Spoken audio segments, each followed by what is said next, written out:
Hi friends! Today's theme is all things sourdough. I was feeling inspired to get my starter out, feed it, and make another artisan loaf. And then I was like, well, why don't I try my hand at some sourdough crackers and brownies? So today we are going to be making all things sourdough, treats and snacks for my family, and I'm excited for you to come along with me. First up, we are going to make our sourdough discard crackers, and this only needs 3 ingredients, so super easy to throw together. We need 2 tablespoons of butter, cut out 2. And I also, if I sound a bit nasally, I do have a head cold right now. We are coming to the end of winter, and my first cold just got to me right before spring came. So I'm hoping it's supposed to be in the 50s all week this week, and I'm really hoping that that helps my cold go away, and then I am nice and healthy for spring to be here. I'm so excited. What is it like? Is spring already where you guys are? Tell me in the comments. I'm really curious because I'm in the Midwest, so it's always like really cold until at least March here. So I'm curious, where are you? Are you in Arizona and it's already like 90 degrees? I don't know, I'm just thinking of something. But yeah, I'm curious to hear about your weather, so let me know in the comments. Okay, while that's melting, I'm gonna get a pan out and some parchment paper.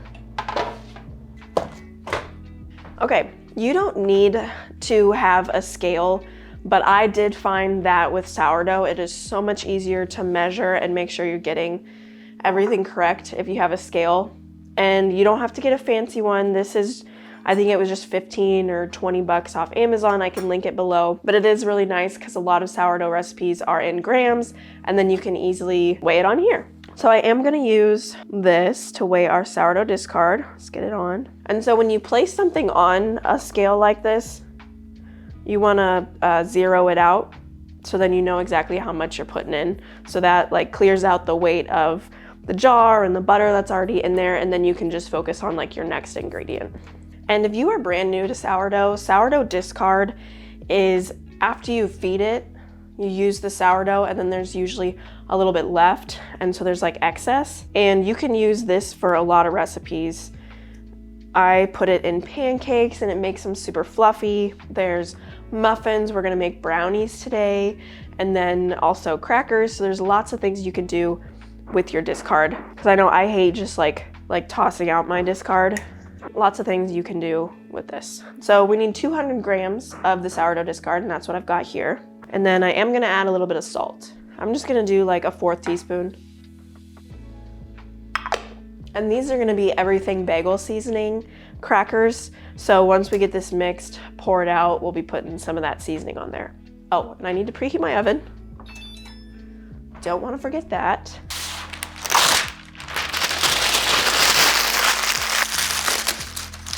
So that's a trick I learned from one of you guys. If you crumble it up, it's a lot easier to spread on your pan. And I do really appreciate when you guys give me tips or comment on stuff, because we're all in this together, learning as we go. So I really appreciate it if you guys, you know, have been doing stuff with sourdough for years and years, or even a couple years. Give me some tips that you've learned. I always appreciate that. And then we're gonna spread this out and try and smooth it out so it's a thin layered cracker.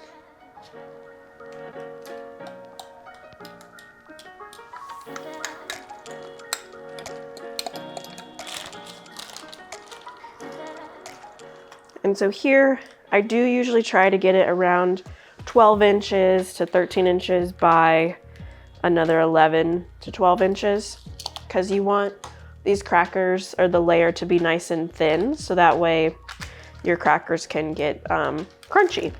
Okay, so our last step before throwing these in the oven is just to add some everything bagel seasoning on here. And there's lots of different options that you could use for these crackers. If you're not an everything bagel seasoning fan, you could use regular herbs, so like dill, basil if you want more of that like dill chip. You could do Parmesan cheese. So lots of different options. Okay, and then we are gonna throw these almost preheated. We're at 330. So once it is done, we're gonna put these in the oven for 10 minutes. All right, in the oven for 10 minutes. And while we wait for that 10 minutes to be up, I'll go ahead and start mixing up our brownies. These are a really good fudgy sourdough chocolate brownie. Okay, I need that. Don't put it away yet, Allison. You need that. Okay, so we need butter, chocolate chips, cocoa powder, vanilla. I need eggs. And if you're curious what I'm looking at, I have my recipe written down on a piece of paper here because I can't remember everything. So yes, I use recipes.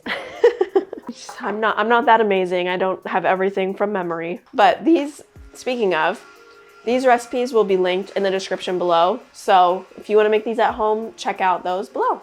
And I hope you guys won't be able to hear it, but if you do hear some construction noises in the background, my husband is currently working on our basement. It is unfinished basement, so it's just the poured concrete foundation with the concrete slab floor.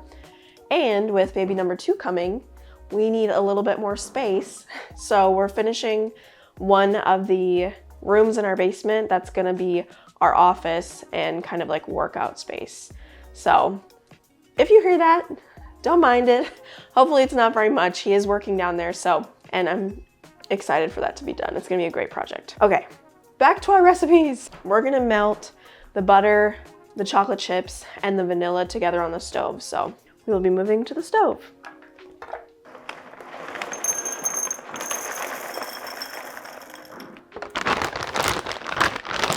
Okay, so our timer went off for the crackers, so we're gonna do those quick before we move on. So now is when you wanna score your lines for the crackers. And you just gently press down with a pizza cutter.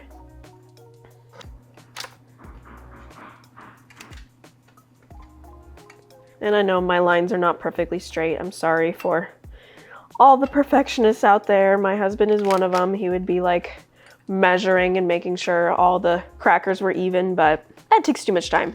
And so we are gonna put this back in for 20 minutes so they get nice and crispy.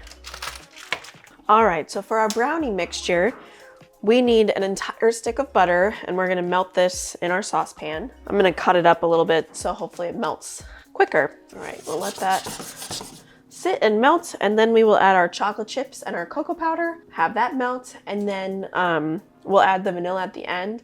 You don't want that in the hot pan for very long, so we'll put that at the end, stir it, and then we'll take it off. Okay, we need to turn this down. I don't know if you have experienced this, if you have an electric stove, but I feel like we used to have a gas one, and now we have electric, and I feel like it just gets so hot. Like, it takes a while to get there, but then once it gets there, it's like, oh my gosh, everything's boiling, and you gotta turn it down, and someday I'll have a gas stove again.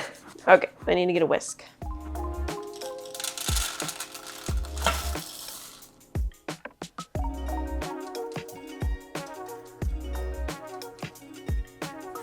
Our cocoa powder. I'm gonna turn the heat off, and then we're gonna add our vanilla.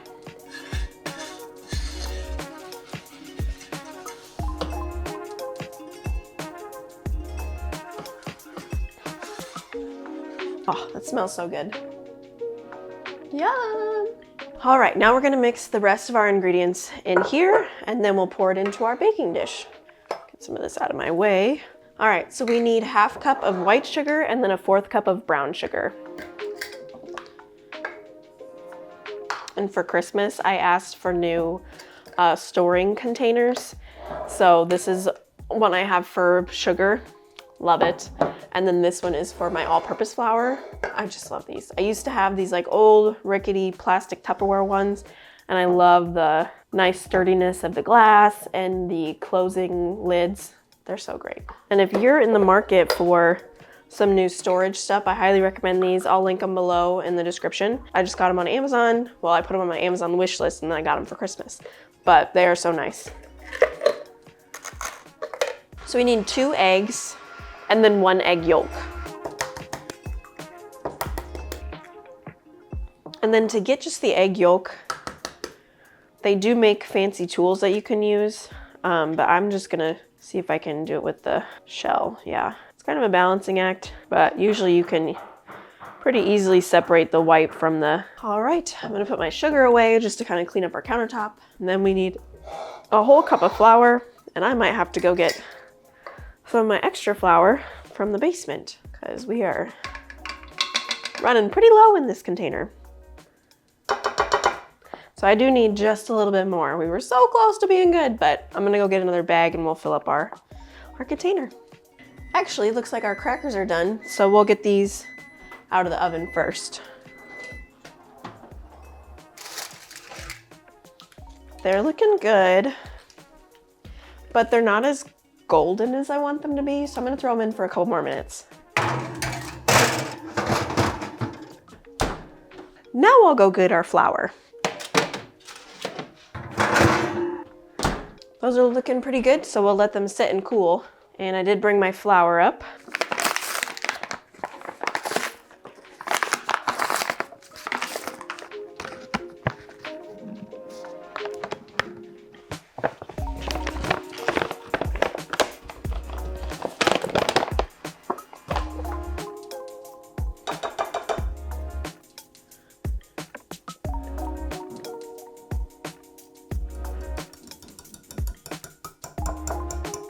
Let's get our brownies mixed.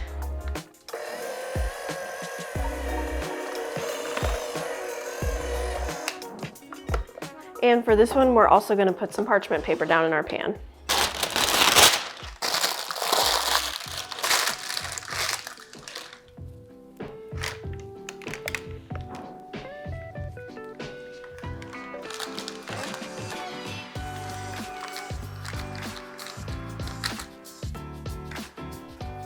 Okay, so now our brownies will go in the oven for 25 to 30 minutes. I'm gonna start with 25, we'll check them, and then if it needs more, we can add more. I'll get you a better close-up of these crackers, but that broke off perfectly. That's nice and crisp. That is good. Yum, yum, yum. So we do have one more sourdough item to bake, but I will need the oven for that one. So with all these dirty dishes I just created, we are gonna take a break while the brownies are cooking. Or I guess it's not really a break because I'm gonna be doing dishes, but a break from baking to do some dishes so I can have a nice clean area to finish out our last sourdough item.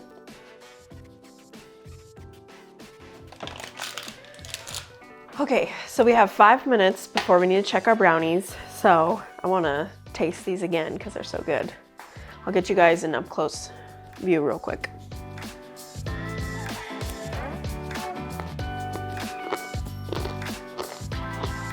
So I'm super happy with the way these crackers turned out. This one didn't crack as much, but it's a little thicker, so that's probably why. Very good and very easy to make. Love them. That was the timer to our brownies. Let's check these. I think they look good. Bring them over to here to cool. All right, I'm gonna let these cool for like 10 minutes, but I will be cutting one up and trying it, so. And the next recipe that we're gonna do requires our oven to be at 450 degrees. So I'm gonna go ahead and turn that up. We are making an artisan sourdough loaf bread, so we'll need our Dutch oven too. I'm gonna see if I can package up some of these crackers so we can make room for our next thing.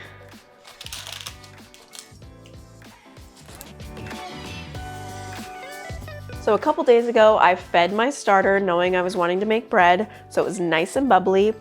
And I will say, if you are new to sourdough, I would recommend starting with like a sandwich loaf bread or a bun recipe, because this one, the artisan sour loaf that you see all over Instagram and TikTok with the fancy designs on the top, they can be a little bit more challenging to make and perfect. So I don't want you getting discouraged when you try it and it may not come out perfectly the very first time, because that happened to me. I have a series in my shorts of like my first failed attempt at making a sourdough. So do not get discouraged. It is a lot easier than you think. It just takes a while to get used to. So I wanted to make an herb sourdough loaf. So this one, after I mixed it, it did its rises, and you want to do your stretch and folds. I added dill, onion powder, garlic powder, and basil. But I did an herb bread,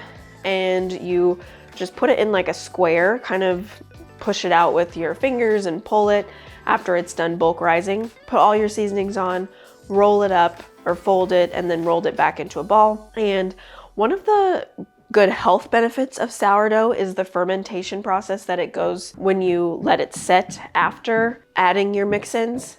So I am putting this into my floured banneton, covering it with saran wrap, and then we're gonna let it set in the fridge overnight. And that gets that sourdough to where it's fermenting, and then it's really good for your gut health. I know I didn't get into the whole stretch and fold thing. I need to do a formal video where I'm just walking you guys through step by step how to make the sourdough bread. But essentially the stretch and folds are essential so the gluten gets formed in your bread. Like if you were kneading it, that's when the gluten forms and really holds together.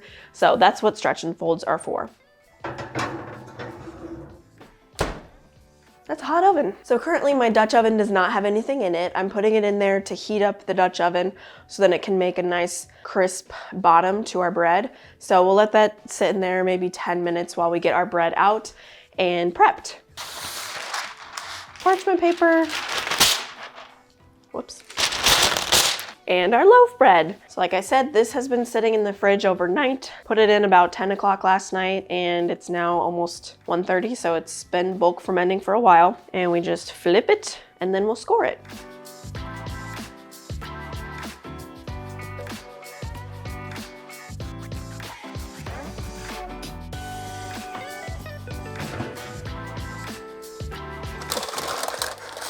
And the ice cubes go on the outside in between the parchment paper and the pan. And this is to create steam when you put the lid on while it's cooking.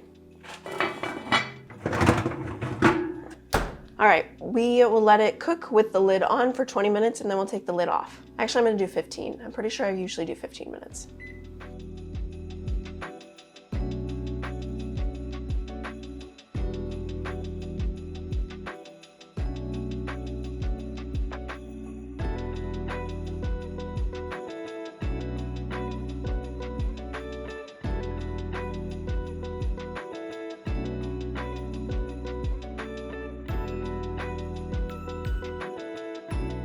All right, so our bread is done in the oven and it looks delicious. And I always recommend taking your bread out of the Dutch oven and letting it cool on a wire rack. Keep it in the parchment paper, but this way it's not still sitting in the hot Dutch oven, which would keep it hot. So that looks really good. Smells amazing. I didn't do any like overly fancy designs on it, so that's why there's not anything crazy on here. I know a lot of people around the holidays will trim like a tree in it, or you could do like a heart for Valentine's Day, or 4th of July coming up in a few months. You could do like a star, that'd be pretty cool. But I just like to make it easy and I just do some random cuts. Okay, so that we do need to let rest for like 10 minutes. It needs to cool before we cut it. It probably actually should be like an hour before I slice it. I don't know if I'll get to slicing it on here with you or not, but I have done some other videos on sourdough bread where I showed like the inside of it and it's really good. I can link those here if you wanna check those out as well.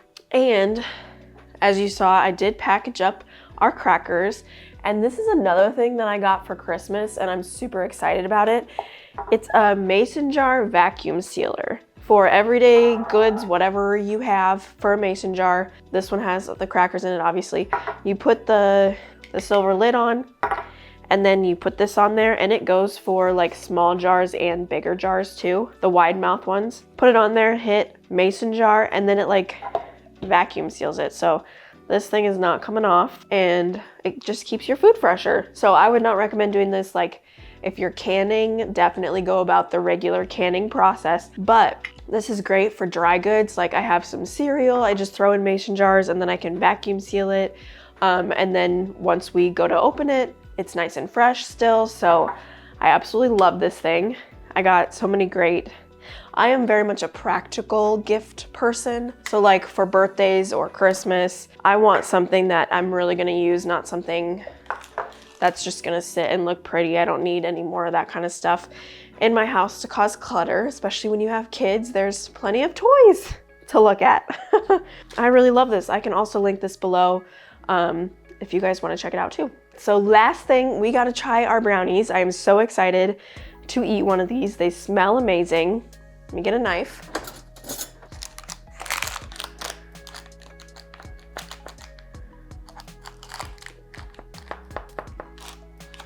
Ooh, look how fudgy. Oh my gosh, that looks delicious. So excited. Okay, let's give this a try. Oh my goodness, yes. They're very fudgy. So I probably, honestly, would only eat like this because it is super chocolatey and super rich, but it is very good.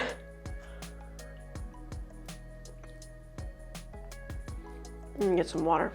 Yeah, so this is a very delicious, but also very rich brownie. So it would pair fantastically with like vanilla ice cream or just a good old glass of milk. But yeah, this is a good brownie. And again, in the description, the recipes to the brownies, the crackers, and the bread will be there. So if you want to try these at home, see how delicious they are for yourself, check out the description and the recipes, and then also comment and let me know how it went for you. Did you guys also love them? What are your thoughts? So, all right, and I will get a shot of the bread. I'll cut it open in like an hour and I'll get a shot for it so you guys can see what it looks like on the inside. But yeah, I'm really excited for this bread as well. It's still nice and hot. Ooh, the bottom is nice and gold and it smells amazing. You get over the hurdle of like, how the heck do I do all these steps in making sourdough? It gets really fun. The first few times it is kind of intimidating or overwhelming because you're like, okay, I gotta feed my starter, then make the dough, then do stretch and folds, then let it sit for 10 hours, then all these steps. But once you get into the rhythm of it and do it a few times, it gets a lot easier and it tastes amazing. So it's totally worth the work that you put into it. But yeah, that's everything for today. I am so excited for spring to be coming. I hope it is coming your way as well. The sun and the warmth just gives me more energy and I'm so excited. So make sure to like, subscribe, and come back again next time. Thanks friends, bye.